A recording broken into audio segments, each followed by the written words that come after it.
ஆரம்ப காலகட்டத்தில் இறைவன் படைச்சப்ப பார்த்தீங்க அப்படின்னா எல்லா விலங்குகளும் எல்லாருமே ஒரே இடத்துல தான் இருந்தாங்க. வேட்டையாடி சாப்பிட்டது என்னமோ உண்மைதான்.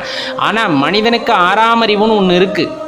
அந்த ஆறாம் அறிவை பயன்படுத்தி உண்மை எது அப்படிங்கிறத புரிஞ்சுக்கணும் அப்படிங்கிறது தான் அந்த மேம்பட்ட தேடுதல் அப்படின்னு சொல்லக்கூடியது. அந்த ஆறாம் அறிவை பயன்படுத்தி மற்ற உயிரினங்களுக்கு துன்பம் இழைக்கக்கூடாது, மற்ற உயிர்களை கொல்லக்கூடாதுன்னு தெரிஞ்சுக்கணும். அதுதான் ரொம்ப முக்கியம். வள்ளலார் பெருமான் சொல்கின்றார் அல்லவா, வாடிய பயிரை கண்ட போதெல்லாம் வாடினேன். அவர் அந்த வாடிய பயிருக்குள்ளேயும் ஆத்மாவை பார்த்திருக்கிறார். அதுதான் அந்த இடத்துல ரொம்பவே முக்கியமான விஷயம். அதே போலதான் ஒரு மனிதன் தெய்வமாவதற்கு அவனது அறிவை அறிய வேண்டும். அதுதான் ரொம்ப முக்கியமாக இந்த இடத்துல குறிப்பிடப்படுது. அதனால பிற உயிர்களுக்கு பிரச்சனைகளை ஏற்படுத்தக்கூடாது, கொல்லாமையைத்தான் வலியுறுத்துகின்றோம். கொல்லாமை அப்படிங்கிறது ரொம்பவே முக்கியமான விஷயம் இந்த இடத்துல நம்ம சொல்கிறது. அதே போல் ஆலய பராமரிப்பு அப்படிங்கிறது ரொம்ப முக்கியம். இன்றைக்கி உங்களுக்கே நல்லா தெரிஞ்சிருக்கும் சிவன் கோவில்கள் இருக்கின்ற நிலைமை என்னவென்று. முடிந்த அளவிற்கு உளவார பணிகளை செய்து அந்த ஆலயத்தை நன்முறையில் பராமரிக்க வேண்டியதும் சிவபக்தர்களின் முதன்மையான கடமை அப்படிங்கிறத நல்லா தெரிஞ்சுக்குங்க. ஆலயத்தை எந்த அளவுக்கு பராமரிக்கிறீங்களோ அதே போல் உங்கள் உடலை பராமரிப்பது ரொம்பவே முக்கியமான விஷயம். சுவர் இருந்தால் தான் சித்திரம் வரைய முடியும். நல்ல ஆரோக்கியமான உடல் இருக்கும் போது தான் அதனுள் இருக்கின்ற ஆன்மாவை நாம் தரிசிக்க முடியும் அப்படிங்கிறத நல்லா தெரிஞ்சுக்குங்க. ரெண்டுமே முக்கியம். கோவில் பராமரிப்பு, உடல் பராமரிப்பு அப்படிங்கிறது ரெண்டுமே ரொம்ப முக்கியமான விஷயம். இது போல சில விஷயங்களை நம்ம முறையாக கடைபிடித்து வருவது நமக்கு பெருவாழ்வு அளிக்கும் அப்படிங்கிறதுல எந்த மாற்று கருத்துமே இல்லை நண்பர்களே. எல்லா உயிர்களாகவும் எம்பெருமான் இறைவன் இருக்கின்றார் அப்படிங்கிற கூற்று உலகத்தில் மெய்யான ஒன்று. இந்த பதிவில் அவரோட சிறப்புகள், எப்படி எல்லா உயிர்களுமாக இருக்கின்றார் அப்படிங்கிறதையும், எல்லா இயக்கங்களாக எப்படி இருக்கின்றார் அப்படிங்கிறத பற்றியும் பார்க்கலாம். பெரும்பாலும் இந்த உலகத்தில் 84 லட்சம் வகையான பிறப்புகள் இருக்கு அப்படின்ட்டு திருமூலர் பகவான் குறிப்பிடுறார். 84 லட்சம் உயிர்களாகவும் இறைவன் இருக்கின்றார் அப்படிங்கிறத எல்லாராலும் உணர்ந்து கொள்ள முடியுமா அப்படின்னா, மெய்யறிவு பெற்றவர்களால் மட்டுமே எல்லா உயிர்களாகவும் எம்பெருமான் இருக்கின்றார் என்பதை உணர்ந்து கொள்ள முடியும்.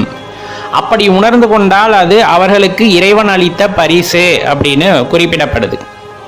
இல்லை அப்படியெல்லாம் ஒன்றும் கிடையாது, இந்த உலகத்தில் அப்படியெல்லாம் எந்த சக்தியும் இல்லை அப்படிங்கிறவங்கள இறைவன் எப்படி ஆட்கொண்டிருக்கார் அப்படின்னா, அவங்க உள்ளத்தில் மாயையாக சூழ்ந்து ஆட்கொண்டிருக்கின்றார் அப்படின்னு குறிப்பிடப்படுது.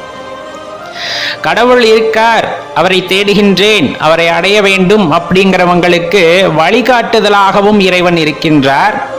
கடவுள் இல்லை அப்படின்ட்டு விடாபிடிவாதமா தனது அகங்காரத்தை இறுக பிடித்து கொண்டிருப்பவர்களின் உள்ளத்தில் அந்த இருளாகவும் நிறைந்திருக்கின்றார். அவர்களுக்கும் ஒரு சில காலகட்டங்களில் ஒளியாகவும் இருந்து வழிகாட்டுதலும் நம் இறைவனே அப்படிங்கிறது தான் இந்த இடத்துல ஒரு உண்மையான விஷயம்.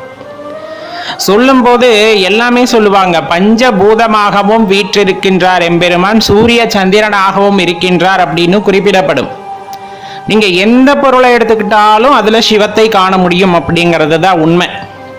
10 திசைகளிலும் இறைவன் இருப்பார் அப்படின்னு குறிப்பிடப்படும். அது என்ன 10 திசை அப்படின்னு பார்த்தோன்னா, 8 திசைகள் உங்களுக்கு தெரியும். வடக்கு, மேற்கு, கிழக்கு, தெற்கு, வடகிழக்கு, வடமேற்கு, தென்கிழக்கு, தென்மேற்கு அப்படின்னு சொல்றது. மேல் கீழ் என 2 திசைகள் எப்பொழுதுமே உண்டு. அதையும் சேர்த்து 10 திசைகளையும் ஆட்சி செய்பவராகவும் இறைவன் இருக்கின்றார் அப்படிங்கிறது தான் உண்மை. இதுல ரொம்ப வியப்பான விஷயம், நம்ம ஆட்கள் என்ன பண்றாங்க அப்படின்னா, ஆன்மீகம் அல்லது அறிவியல் நீங்க எப்படி எடுத்துக்கிட்டாலும் சரி, உள்ள இருக்கின்ற இயக்கத்தை புரிந்து கொள்ளாமல், பஞ்சபூதங்களால் இயக்கப்படுகின்ற இந்த உடலின் இயக்கத்தை பற்றி தெரிந்து கொள்ளாமல், உலகத்தில் வெளிப்பொருட்கள் இருக்கின்றதல்லவா அதோட இயக்கங்களை போய் ஆராய போயிட்டாங்க. கிட்னி இருக்குன்னு தெரியும், ஹார்ட் இருக்குன்னு தெரியும், மூளை இருக்குன்னு தெரியும். இதுக்கெல்லாம் ஏதோ ஒரு ஆற்றல் சென்று கொண்டிருக்கிறது அப்படின்னு தெரியும். இதோட இயக்கங்களை கட்டுப்படுத்துவது எது அப்படிங்கிறத யாருனாலையும் குறிப்பிட்டு சொல்ல முடியல. இதயம் முக்கியம் அப்படின்னா மூளை எடுத்துட்டா உடம்பு செயல்படுமா அப்படின்னா கிடையாது. இல்லை மூளை முக்கியம் அப்படின்னு நினைச்சிட்டா இதயத்தை கட் பண்ணி எடுத்துடலாமானாலும் முடியாது. இந்த மாதிரி ஒவ்வொரு உறுப்புகளும் ஒன்றோடொன்று தொடர்பு கொண்டிருக்கிறது அல்லவா. அப்படிப்பட்ட சூழ்நிலையில இந்த உடல் இயக்கத்தை பற்றிய தெளிவான தெளிவு, அதாவது பஞ்சபூதங்களால் இயக்கப்படுகின்ற இந்த உலகை பற்றின அறிவு இல்லாமல் நம்மால எதையுமே உணர்ந்து கொள்ள முடியாது. பெரும்பாலும் இறைவனை பத்தி பேசும்போது நாத்திகர்களோ அல்லது சரியான நம்பிக்கை இல்லாதவர்களோ எங்க இறைவனைய முன்னாடி வர சொல்லு அப்படின்னு சொல்றத வேடிக்கையா நம்மளால பார்க்க முடியும். இந்த உலகங்களை படைத்து காக்கக்கூடிய 2 பெரும் தெய்வங்கள் அப்படின்னு சொல்ல வரக்கூடிய அயனும் மாலுமே கூட அடிமுடி அறிய முடியாமல் திரும்பி வந்தார்கள்ங்கிறது நாம் அறிந்த ஒன்றே. அவ்வளவு சக்தி வாய்ந்தவர்கள், அவ்வளவு ஆற்றல் வாய்ந்த பெரும் தெய்வங்களும் கூட மனதில் சற்றே அகங்காரம் இருந்ததன் காரணமாக இறைவனின் அடியும் முடியும் காண இயலாமல் திரும்பி வந்தார்கள் அப்படிங்கிறது நம்ம தெரிஞ்சதுதான். அப்படி இருக்க நம்ம மனதுல இறைவன் இல்ல, நம்ம தான் இருக்கிறதுலே பெரிய உயிரினம் அப்படிங்கிற அந்த அகங்காரத்தை நெஞ்சில வச்சுக்கிட்டு இறைவனை பார்க்கணும் அப்படிங்கிறது பெரிய மூடத்தனம்.